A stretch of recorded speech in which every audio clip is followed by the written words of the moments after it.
Hello, everyone. Very pleased today to have with us General Phil Breedlove. He's in Europe at the security conference, so he couldn't be with the panel that's going to follow here. But he's a prized member of the Friends of Ukraine Network Task Force on National Security and the U.S.-Ukraine Foundation's Leadership Council. As I think almost everybody knows, General Breedlove is Supreme Allied Commander in Europe, former Deputy Chief of Staff of the United States Air Force, and many, many important assignments during his career in the Air Force.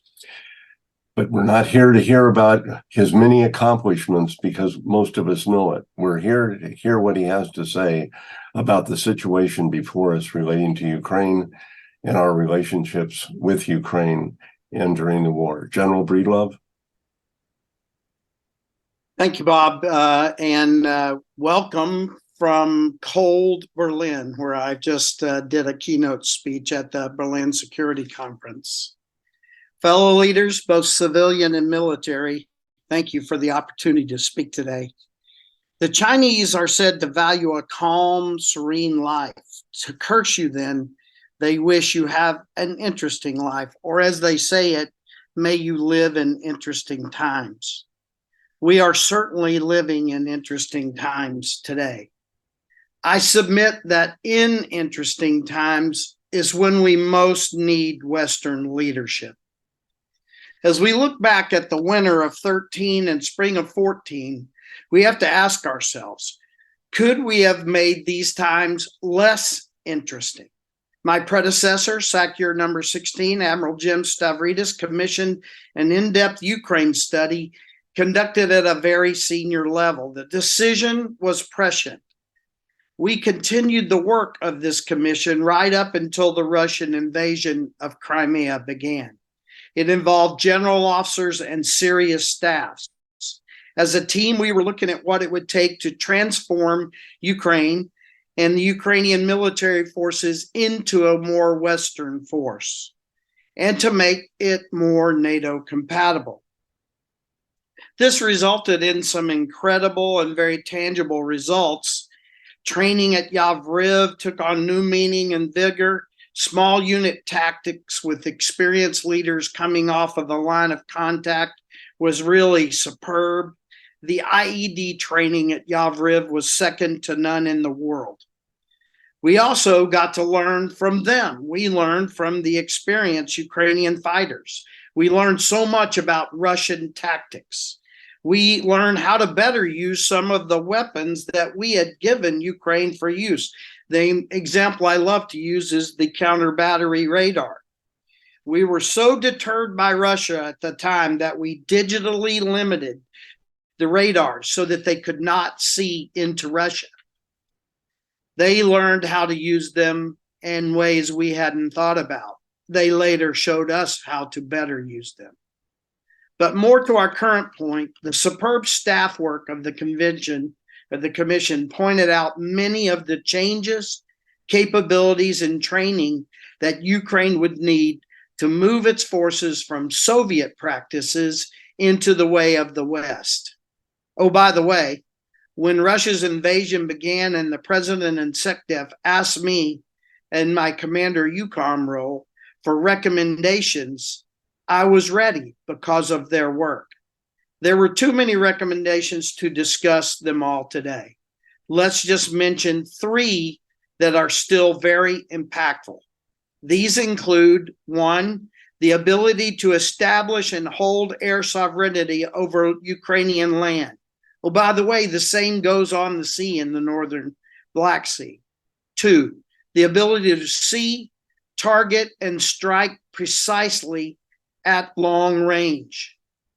Three, the ability to communicate, command, and control forces in a severe electronic warfare environment.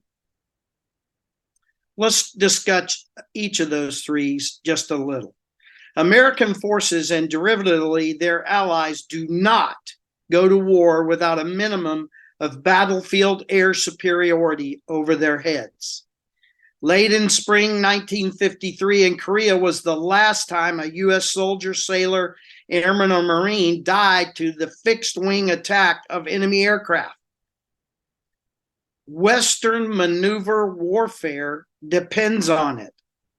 Western style logistics depend on it. The ability to control the skies over your troops is not about any one shiny object.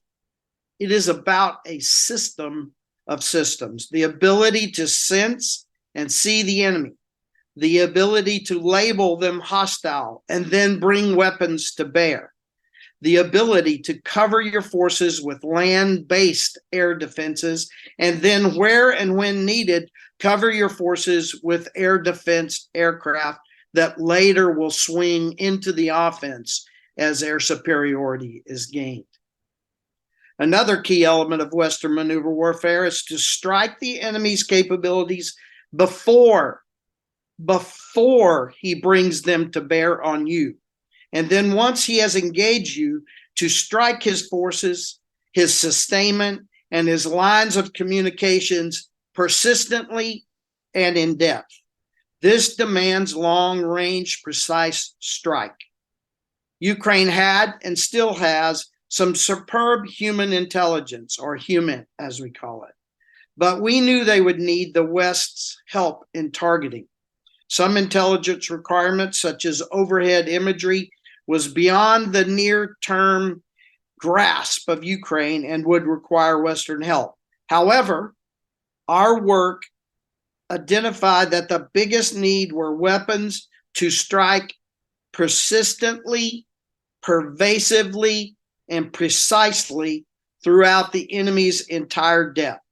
This includes, oh, by the way, the peninsula of Crimea and into the staging bases along the borders of Ukraine. Our third but not last area of need was then and remains now the ability to communicate, command, and control Ukrainian forces. Russia was then and is even more so now very good at electronic warfare. It is one of their asymmetric advantages, not only over Ukraine, but over our abilities. Jamming was key in confusing the issue as Russia invaded Crimea and continues today to confuse the facts on the battlefield. Russia cut Crimea off from communicating with Kyiv in that struggle. Secure and frequency hopping technology remains vital to Ukraine in this fight. To close this thought, the ability to see and interpret the battlefield is the difference between the West and Russian forces. It is imperative that Ukraine have the ability to build a comprehensive common operating picture, or as we call it, COP, of the air, land, sea, and cyber domains.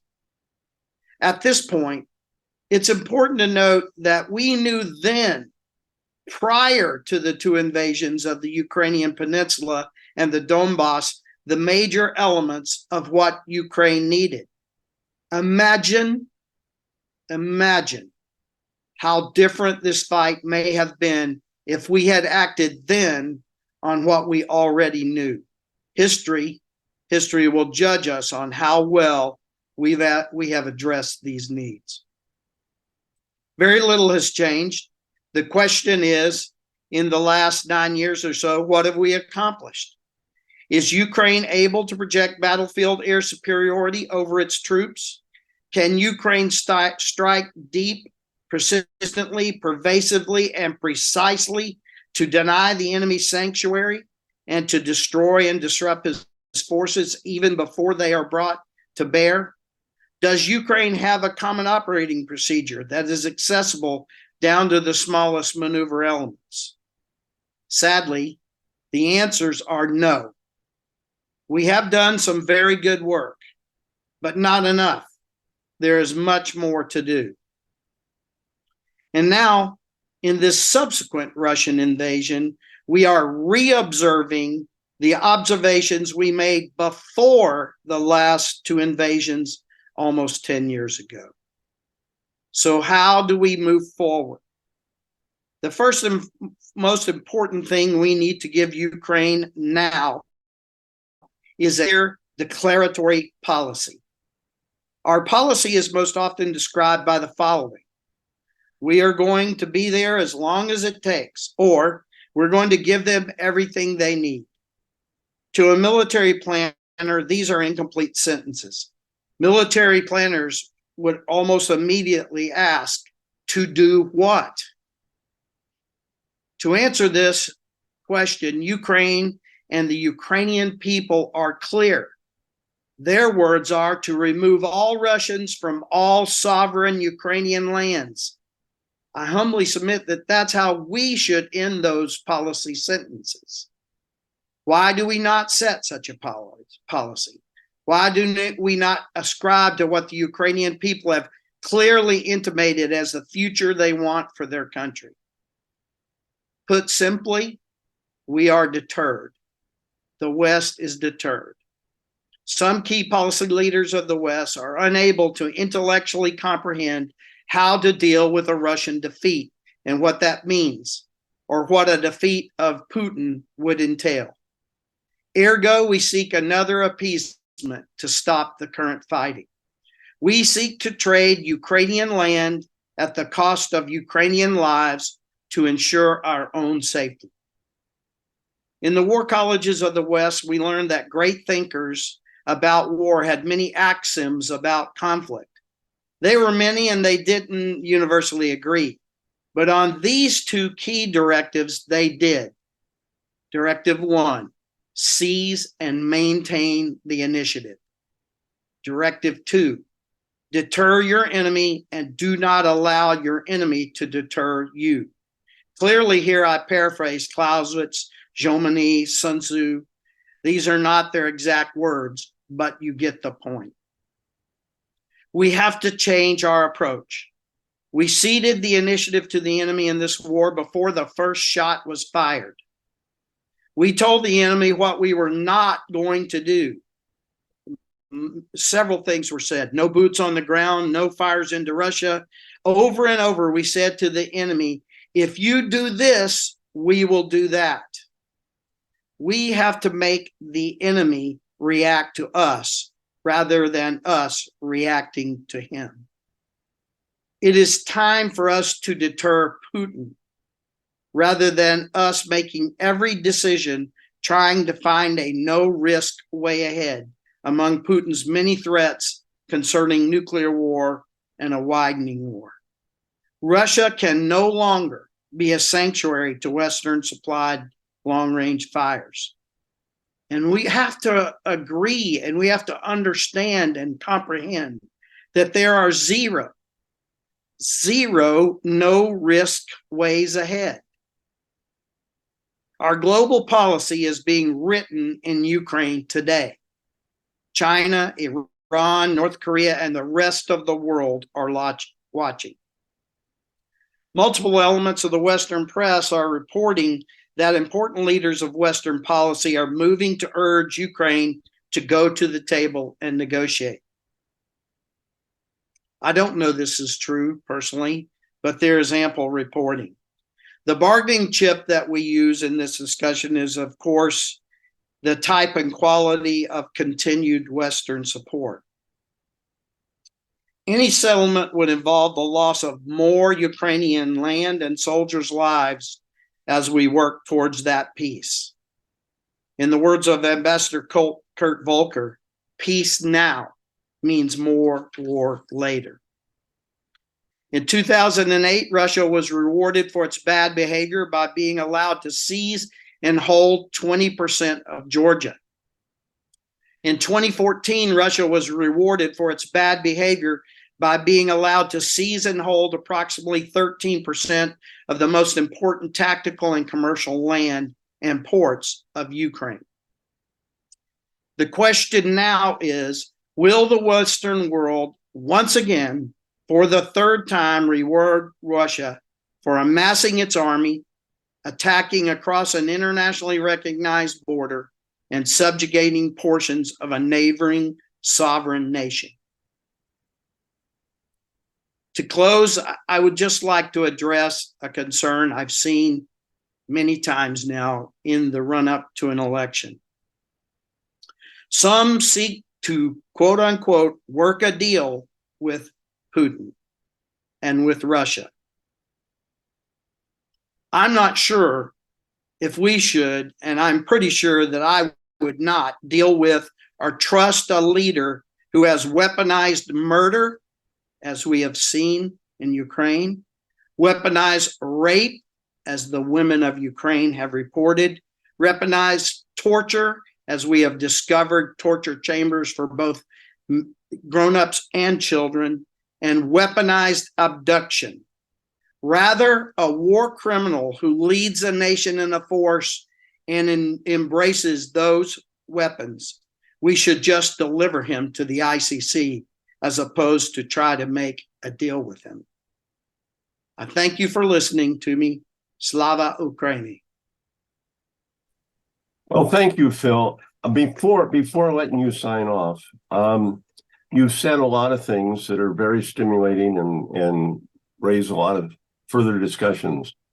But I want to go back to right here at the end. You were talking about how Putin and Russia have weaponized in ways that are beyond warfare. Specifically, you said murder. Well, there are killings in war, but please point out what you mean by that. So there's a difference between killing soldiers in a fight and lining up soldiers or civilians, men and women, and sometimes children along a slit trench and shooting them in the back of the head and allowing them to fall forward in the trench and then covering them over with bulldozers. This is what we saw in Busha. And we've uncovered similar things as we uncover Russian occupied lands in this war. Mr. Putin and his army that he leads and is responsible for has used murder in this war. I thank you. You've said a lot. We've got a panel that's going to start now that's going to be discussing further. You've added to that discussion by setting the stage here, and we appreciate, and we very much appreciate, Phil, you're taking the time to do this while you're in very cold Berlin. It's a little cold here, but I'm sure not the same. So thank you very much, and we look forward to seeing you when you return. Ciao. Ciao.